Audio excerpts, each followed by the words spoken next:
Hello guys, welcome back to my channel study with me. और आज हम start कर रहे हैं lines and angles. As you guys know कि प्रीवियस वीडियो में मैंने आपको इस टॉपिक से रिलेटेड सारे की सारी थ्योरी समझा दी थी एंड अब हम मूव करेंगे क्वेश्चंस पे। तो फर्स्ट क्वेश्चन देखते हैं, व्हाट इज़ फर्स्ट क्वेश्चन। तो क्वेश्चन में क्या दिया है, an angle which is less than 360 degree and more than 180 degree is called. मतलब क्या है कि एक एंगल जो कि 360 डिग्री से कम है बट ज़्यादा है किससे, 180 डिग्री से, उसको हम क्या बोलेंगे।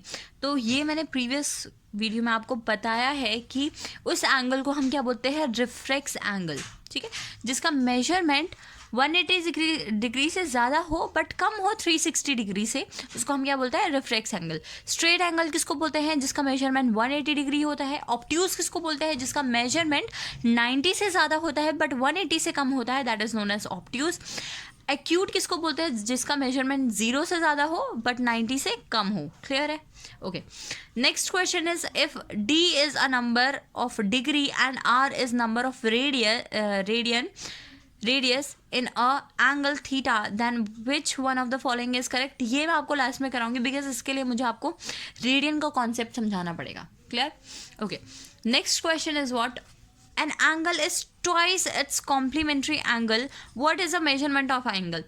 तो यहाँ पर बोला है कॉम्प्लीमेंट्री की बात करी गई है, तो पहले पता होना चाहिए व्हाट इज कॉम्प्लीमेंट्री। समझाया था, जो दो एंगल जिनका सम हमेशा क्या हो, 90 डिग्री के इक्वल हो, that is known as a complementary angle.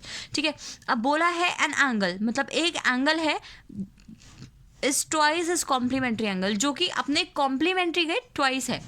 सी, अपने कॉम्प्लीमेंट्री के ट्वाइस ऐसा कौन सा एंगल होता है, वो होता है 60। ठीक है, क्योंकि इसका कॉम्प्लीमेंट्री एंगल 30 होता है, तो 30 का क्या होता है, वो दुगना होता है। ठीक है, ऐसा अकेला एक ऐसा एंगल है जो कि अपने कॉम्प्लीमेंट्री एंगल का दुगना हो। तो करेक्ट आंसर क्या है, 60 डिग्री है। क्लियर? इसमें किसी को डाउट? कॉम्प्लीमेंट्री मैंने आपको पहले ही समझा दिया था, व्हाट इज कॉम्प्लीमेंट्री। क्लियर है? ओके, नेक्स्ट देखते हैं, नेक्स्ट क्वेश्चन क्या है।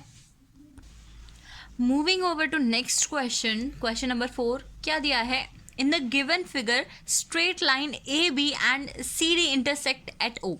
इंटरसेक्ट मतलब कि दोनों जो लाइंस हैं वो किस पॉइंट में मिलती हैं, that is point O. If angle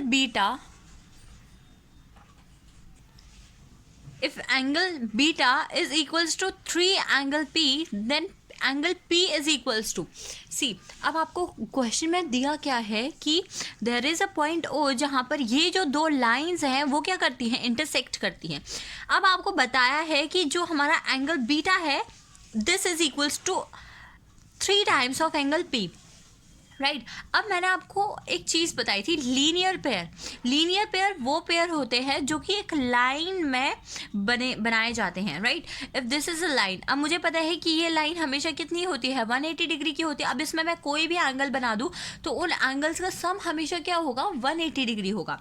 तो ये जो मेरा बीटा है किसके इक्वल है, three times of P, angle P की इक्वल है। राइट, यानी कि अगर मैं बीटा के बदले 3p रखूं और p के बदले तो p ही रखूंगी, तो इन दोनों का सम कितना होगा, 180 डिग्री होगा। बिकॉज ये क्या है, एक लाइन पे ड्रॉ करे गए हैं। ठीक है, एक लाइन पे ये दो ऐसे एंगल्स हैं, इनका सम अगर मैं करूंगी तो इस लाइन के मेजरमेंट के इक्वल होगा, which is very clear. Right, इस चीज़ में कोई डाउट है? ये हमारी लाइन है, लाइन का मेजरमेंट हमेशा क्या होता है, 180 डिग्री होता है। अब इस लाइन ने डिवाइड कर दिया है दो पार्ट्स में, और डिवाइड इस तरीके से किया है कि ये जो हमारा एंगल बीटा है ये इस एंगल P का 3 गुना है। राइट, विच मीन्स कि जो मेरा बीटा है वो बड़ा है। राइट, क्योंकि P छोटा है, P का अगर मैं थ्राइस करूँगी then it will be equal to angle beta. Clear है ये चीज़? तो यहाँ से मेरा एंगल P का क्या वैल्यू निकलेगा, ये मेरा क्या हो जाएगा, 4 एंगल P हो जाएगा, which will be equals to 180 degree. So angle P will equals to 45 degree, which is there in option B. Clear है ये चीज़? Is there any doubt related to this question? अगर if there is any doubt you can comment below, I will definitely answer there. ठीक है, next question में move करते हैं। What is our next question? Theoretical question है काफ़ी, तो देखते हैं। In the given figure L M and N are 3 parallel lines, ठीक है, एल एम और एन क्या है मेरी पैरेलल लाइंस है ना. You know what are parallel lines, जिनका हमेशा जो डिफरेंस है, जो इनका परपेंडिकुलर डिफरेंस है, shortest distance, yes short perpendicular distance हमेशा शॉर्टेस्ट डिस्टेंस भी होता है. अभी मैं आपको at the end of the question मैं आपको ये प्रूव करके बताऊंगी. क्लियर है? तो अभी याद रखना कि जिनका हमेशा जो शॉर्टेस्ट डिस्टेंस है that will always be equals to a constant number. ठीक है, हमेशा चेंज नहीं होता है कि इस तरफ अलग मेजरमेंट है, इस तरफ अलग मेजरमेंट है, हमेशा एक कॉमन डिस्टेंस रहता है. राइट, दो lines are called perpendicular lines. अब आगे क्या बोला है कि T1 and T2 are two transversal line. ठीक है, अब ये ट्रांसवर्सल है, दीज आर नॉट पैरेलल, क्योंकि जब मैं इन लाइन को आगे बढ़ाऊंगी तो एट सम एक्सटेंट ये क्या होंगे, इंटरसेक्ट हो जाएंगे. एट एनी पॉइंट ये क्या होंगे, इंटरसेक्ट हो जाएंगे. ठीक है, दैट इज द रीज़न कि इनको हमने ट्रांसवर्सल लाइन कहा है, नॉट पैरेलल लाइन. ठीक है, okay. So next is T1 and T2 are two transversal line which cut L M N N at point, यानी कि इस लाइन को किस पॉइंट पर कट करते हैं, A B C P Q R respectively. Which one of the following option is correct. C, जब भी ऐसे ये एक आइडेंटिटी होती है, इसको एज इट इज़ रट्टा मार लेना, कोई भी इसमें आर्ग्यूमेंट मत करना. ठीक है, क्या है, देखो जब भी ऐसे पैरेलल लाइन होगी और उसको एक ट्रांसवर्सल लाइन क्या करेगी, कट करेगी, तो ये जो आपके टुकड़े होंगे ना, इनका रेशियो हमेशा चेंज होगा, हमेशा सेम होगा. ठीक है, A B upon B C will always be equals to P Q upon Q R. ठीक है, तो यहीं पर हमारा ऑप्शन जो सी है दैट इज करेक्ट ऑप्शन. अब रीज़न में, बट स्टिल अगर आपको प्रूफ करना है तो आपको क्या करना है कि ये जो दोनों ट्रांसवर्सल लाइन है उनको आगे एक्सटेंड करना, और एक पॉइंट आएगा जहाँ वो मीट करेंगी. ठीक है, तो उस पॉइंट से ट्रायंगल्स फॉर्म होंगे. तो थ्रू सिमिलैरिटी आप प्रूव कर सकते हो कि A B upon B C is equals to P Q upon Q R. Right, but इसकी कोई ज़रूरत नहीं है. ये एक थ्योरी होती है कि हमेशा जब भी पैरेलल लाइन को एक ट्रांसवर्सल लाइन कट करेगी तो जो भी उसके पार्ट्स बनेंगे, आई मीन जो भी ये लाइंस कट होंगी वो क्या होंगी, हमेशा प्रपोर्शन में होंगी, किसके, दूसरे वाले के इक्वल होंगी. ठीक है, उनका प्रपोर्शन हमेशा इक्वल होगा किसके, जो दूसरी लाइन कट कर रही है. Okay, so move on to next question. Next question क्या है, नेक्स्ट क्वेश्चन है इन द गिवन फिगर, जो ये फिगर है इसमें एक एंगल दिया है, angle COE. Right, angle COE which is equals to 90 degree. तो you have to find the value of x. अब यहाँ पर आपको, ऑल्दो ये एक पूरा कंप्लीट एंगल है, राइट, अगर आप 2x plus Z plus Y plus X plus 90 करोगे तो this should be equals to 360 degree. Prove करने की ज़रूरत नहीं है, सबको पता है ये एक कंप्लीट एंगल अगर हम मानेंगे इसको तो. ठीक है, बट यहाँ पर आपको बोला है कि अगर ये एंगल बताया है तो आपको x की वैल्यू बतानी है. क्लियर? तो देखो तरीका क्या है, मैंने आपको बताया था कि एक जो स्ट्रेट लाइन होती है वो कितने डिग्री की होती है, 180 डिग्री की होती है. 90 डिग्री राइट एंगल 90 डिग्री का होता है, कंप्लीट एंगल 360 डिग्री का होता है. तो ये जो ए बी है ये एक स्ट्रेट लाइन है. क्लियर है, ये एक स्ट्रेट लाइन है. इसका इस तरफ देखोगे तो x प्लस वाई करोगे, this should equals to 180 degree, और इधर वाला तरफ देखोगे यानी कि ये एंगल देखोगे ये भी 180 डिग्री, ये इक्वल होना चाहिए, तभी पूरा कंप्लीट एंगल 360 बनता है. राइट, तो विच मीन्स कि 2x प्लस 90 प्लस x करोगे तो this whole sum should equals to 180 degree. अब वो आप कहीं से भी ले सकते हो, आप ये भी कर सकते हो 2x plus this z should also equals to 180 degree, because ये एक कंप्लीट लाइन है और कंप्लीट लाइन का हमेशा कितना डिग्री होता है, 180 डिग्री होता है. तो यहाँ पर मैंने ये इसीलिए लिया बिकॉज यहाँ पर एक ही वेरिएबल है और एक ही इक्वेशन है. जब भी एक वेरिएबल होता है और एक ही इक्वेशन होता है तो आपका वैल्यू निकालना बहुत ज़्यादा ईजी हो जाता है. तो अगर आप क्या करोगे 2x right 2x plus x plus 90 degree अगर इक्वल करोगे 180 डिग्री के, तो यहाँ पर 3x की वैल्यू 90 आ जाएगी, विच मीन्स कि x हमारा कितना है, x हमारा है 30 डिग्री. तो यहाँ पर हमारा जो ऑप्शन डी है that is the correct option. Clear है सबको क्यों आया? ठीक है, move on to next question which is question 7. क्या दिया है, two transversals S and T cut a set of distinct parallel lines, यानी कि क्या बोला है कि दो अलग अलग पैरेलल लाइनें ड्रॉ करके बताऊंगी, बट अभी क्वेश्चन रीड करते हैं कि दो ट्रांसवर्सल लाइनें कौन सी हैं, S और T है, और वो किसको कट करती है, दो डिस्टिंक्ट अलग अलग पैरेलल लाइन को, राइट। तो S कट करती है पैरेलल लाइन को eight the point of A B C D and T, नहीं एक minute, S cuts the parallel line in points A B C D and T, okay, A B C D, and T cuts the parallel line in the point E F G H respectively। तो आपको बताना है कि अगर if A B is equals to 4 है and C D is equals to 3 है and E F is equals to 12 है, then what will be the length of G H। यहाँ पर वही कॉन्सेप्ट लगेगा जो मैंने आपको यहाँ पर बताया था, ठीक है। तो मैं ड्रॉ करके बताती हूँ। तो ये आपका कुछ इस टाइप से फिगर बनेगा। यहाँ पर क्या है, सेट ऑफ पैरेलल लाइंस है, राइट। दो ट्रांसवर्सल लाइन है, एक है एस और एक है टी। अब आपसे बोला है कि ये जो पैरेलल लाइन है एस इनको A B C D points में कट करता है और सिमिलरली टी जो है वो E F G H points में कट करता है, ठीक है। ये क्या है, पैरेलल लाइन है, तो पैरेलल लाइन 1 2 3 एंड 4 है, ठीक है, कोई कन्फ्यूजन नहीं। अब आपसे बोला है कि ए बी जो ये लाइन सेगमेंट है इसका कितना वैल्यू है, 4 है, और सी डी का वैल्यू 3 है। तो आपको गिवन क्या है और कि ई एफ की वैल्यू है 12, तो आपको बताना है कि जी एच की कितनी वैल्यू होगी।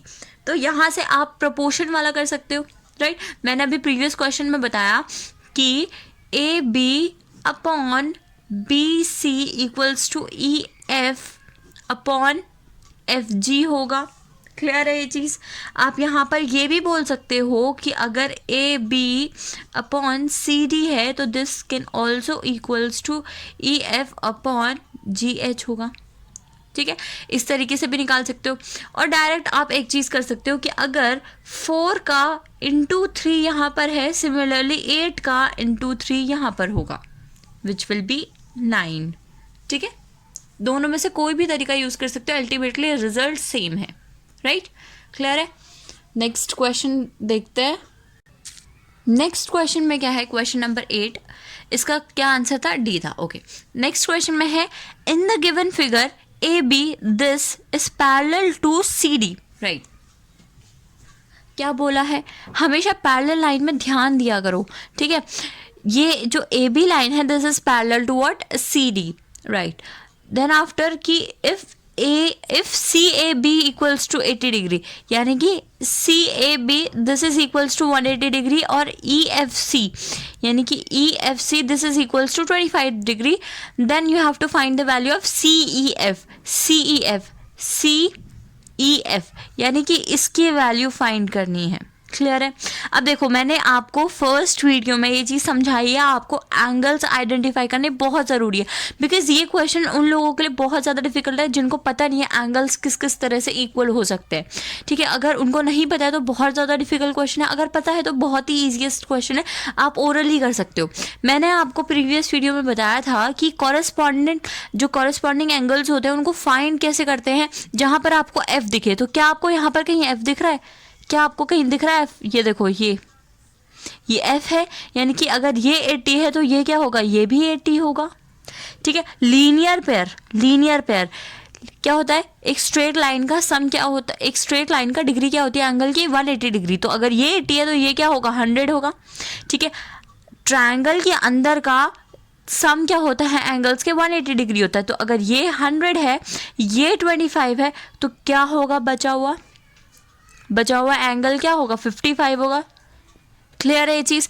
एक और तरह से कर सकते थे, एक्सटीरियर एंगल की प्रॉपर्टी से भी कर सकते थे। जैसे ही आपको ये 80 पता चला तो हमेशा क्या होता है कि जब एक ट्रायंगल बनता है, ठीक है, एक ट्रायंगल है, suppose this is a triangle और ये इसका एक एक्सटीरियर एंगल है, तो ये एक्सटीरियर एंगल हमेशा ट्रायंगल के बाकी दोनों बचे हुए एंगल्स का सम होता है। वो जब ट्रायंगल आएगा तो वहाँ पर मैं आपको अच्छे से बताऊंगी, यहाँ पर भी आप वो यूज़ कर सकते थे, अदरवाइज ये तरीका तो है ही है, ठीक है। ओके, नेक्स्ट क्वेश्चन देखते हैं। नेक्स्ट क्वेश्चन में क्या है, इसका सही आंसर क्या है, 55। Okay, in the given figure A B is parallel to C D. A B जो है, A B this is parallel to C D and E F parallel to G H. Find the relation between A and B. अब आपको ए और B में relation find out करना है। अब आपको यहाँ लगेगा कि ये तो बहुत ज़्यादा डिफिकल्ट है, कैसे मैं बनाऊँ? तो आपको कुछ नहीं करना है, आपको बस ये देखना है कि क्या तरीका करूँ मैं कि ये दोनों एंगल्स एक तरह से एक सम में बना पाऊँ।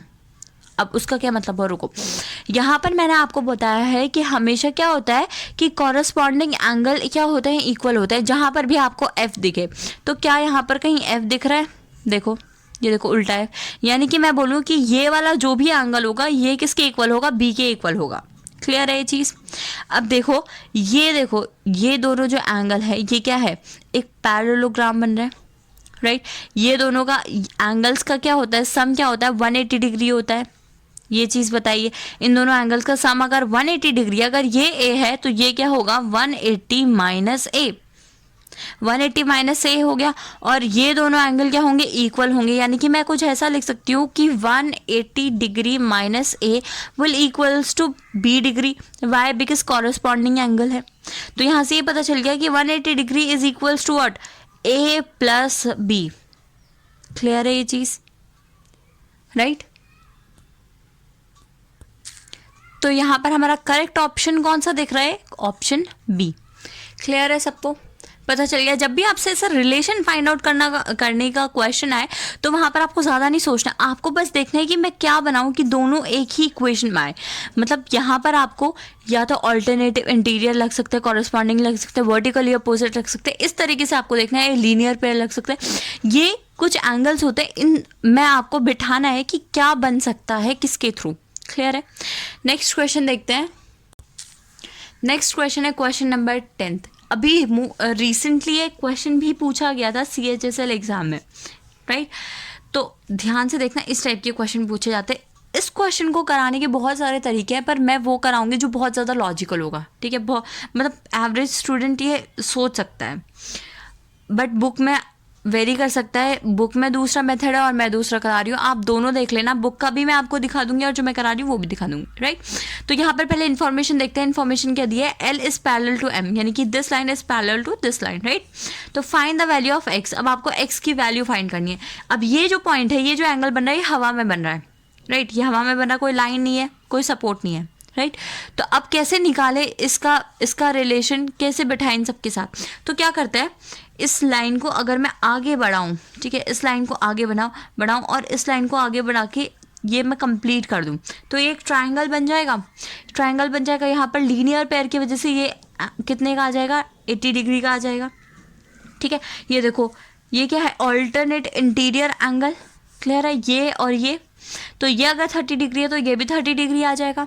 अभी मैंने बताया था कि ट्रायंगल का जो एक्सटीरियर एंगल है, जो बाकी के दोनों एंगल है उनके इक्वल होता है, उनके सम के इक्वल होता है। यानी कि 380 plus 30 which will be equals to 110 will equal to this angle x plus 5। तो यहाँ से मेरी x की वैल्यू कितनी आ गई? 105 आ गई। कोई इतना ज़्यादा दिमाग लगाना था? बस आपको ये क्या करनी है, लाइन आगे ज्वाइन करनी है। क्लियर है? ठीक है, नेक्स्ट क्वेश्चन देखते हैं। इसका सही आंसर क्या है? 105 है। लास्ट में मैं आपको इसका आंसर दिखा देती हूँ, आप, ठीक है? तो वो आप, अगर आपके पास बुक नहीं है, बुक होगी तो आपको पता होगा बुक में कैसे दिया है। नेक्स्ट क्वेश्चन क्या है? In the given figure AB is parallel to CD। इस फिगर में क्या AB किसके पैरेलल है? CD के पैरेलल है। AB किसके पैरेलल है? CD के पैरेलल है। And they cut PQ and QR at the point of EFGH, right? तो अब बताया है कि if PQR equals to X, if this angle is equals to X, then find the value of X degree. अब आपको X degree का value find करना है, राइट? तो अब कैसे फाइंड आउट करें?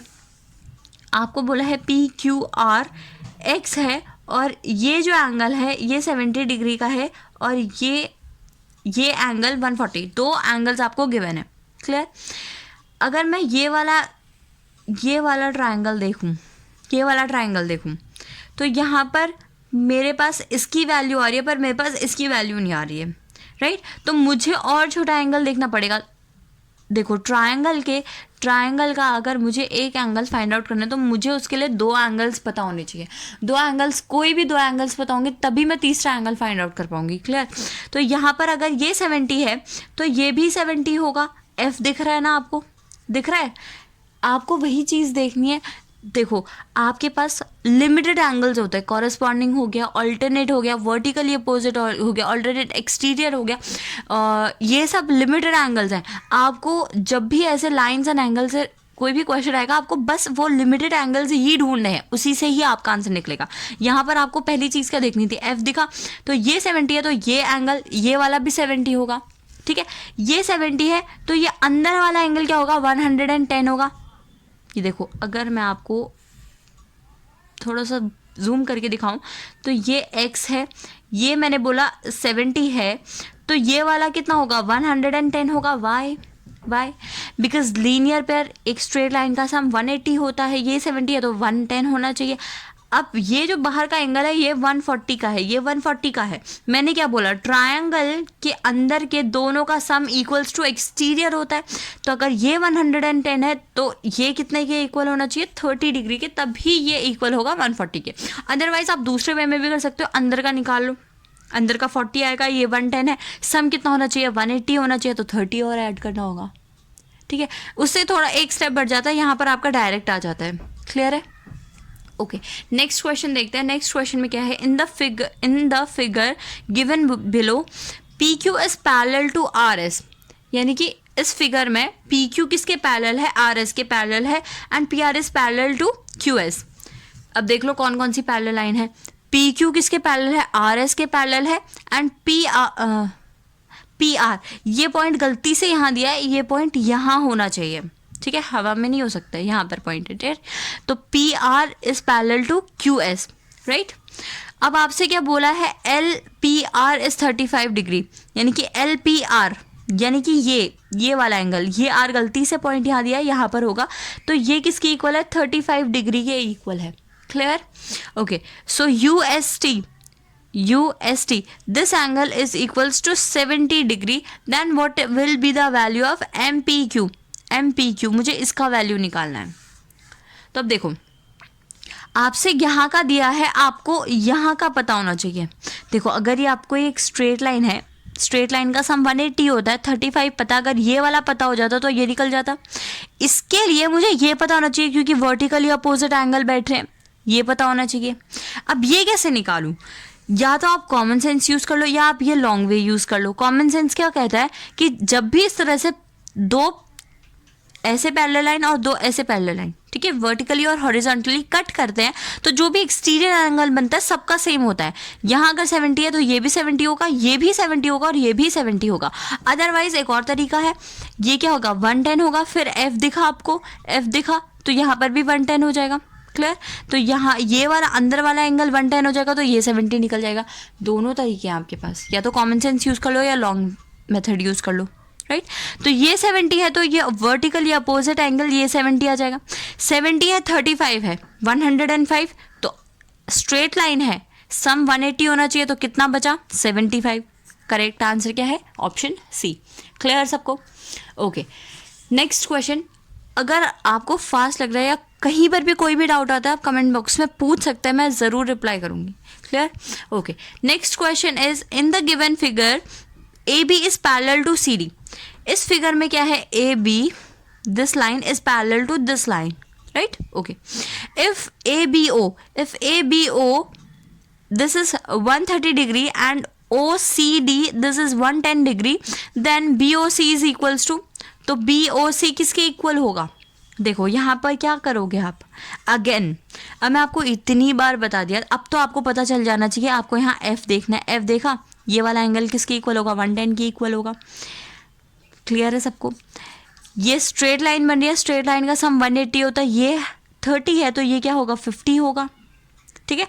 ये और इन दोनों एंगल का सम किसके इक्वल होना चाहिए, एक्सटीरियर के इक्वल होना चाहिए। एक्सटीरियर 110 है, ये 50 है, तो ये क्या होना चाहिए, ये क्या होना चाहिए, 60 होना चाहिए। तो करेक्ट आंसर क्या है, बी है। क्लियर? कोई डाउट? ये बहुत इंपॉर्टेंट क्वेश्चन है, बहुत बार पूछा गया है, मॉक टेस्ट में भी पूछा जाता है। क्लियर है? Okay, last question of this topic is, in the given figure below EC is parallel to AB. EC is parallel to AB. Okay. ECD is 70. ECD, this angle is 70. BDO, this angle is of 20 degree, then you have to find the value of OBD. OBD का क्या value होगा? सबसे पहली चीज़ F 70, कुछ नहीं सोचना. अब जैसे ही ये ट्रायंगल दिखा, एक एंगल दिया है, एक नहीं दिया, बट एक्सटीरियर दिया है, ठीक है, तो एक्सटीरियर का सम बाकी के दोनों इंटीरियर के इक्वल होता है. तो अगर ये 70 है, ये 20 है, तो ये कितना होगा? 50 होगा. Answer D. ऐसे करना है. जब सारे एंगल्स याद हो जाते हैं तो ऐसे फटाफट से क्वेश्चन हो जाता है लाइन्स एंड एंगल से, ठीक है. तो ये 14 क्वेश्चन थे और मैंने बोला था लास्ट में मैं आपको बताऊंगी कि ये क्वेश्चन बुक में कैसे कराया. तो ये है वो तरीका जिस वे में बुक में कराया है, लाइन डिवाइड, एक और पैरेलल लाइन बना के फिर उनको इक्वली डिवाइड कराया. अब ये तरीके से मैंने इसीलिए नहीं कराया क्योंकि अगर मैं यहाँ से लाइन खींचती हूँ तो आपको विजिबल हो रहा है कि ये जो बाकी की ये जो एंगल है वो इक्वली डिवाइड नहीं हो रहा है. तो ये एक लॉजिकल वे नहीं था, इसीलिए मैंने ये एक्सटेंड करके एक ट्रायंगल बनाया, ठीक है. आपको जो दोनों में से जो ज़्यादा ईजी लगे आप वो कर सकते हैं. मैंने अपना मेथड भी बता दिया और यहाँ पर आपके पास है ही ये, ठीक है. तो इस वीडियो के लिए इतना ही. नेक्स्ट वीडियो में हम स्टार्ट करेंगे triangle chapter. Thank you so much guys for watching this video. For more such videos please do like, share and subscribe my channel.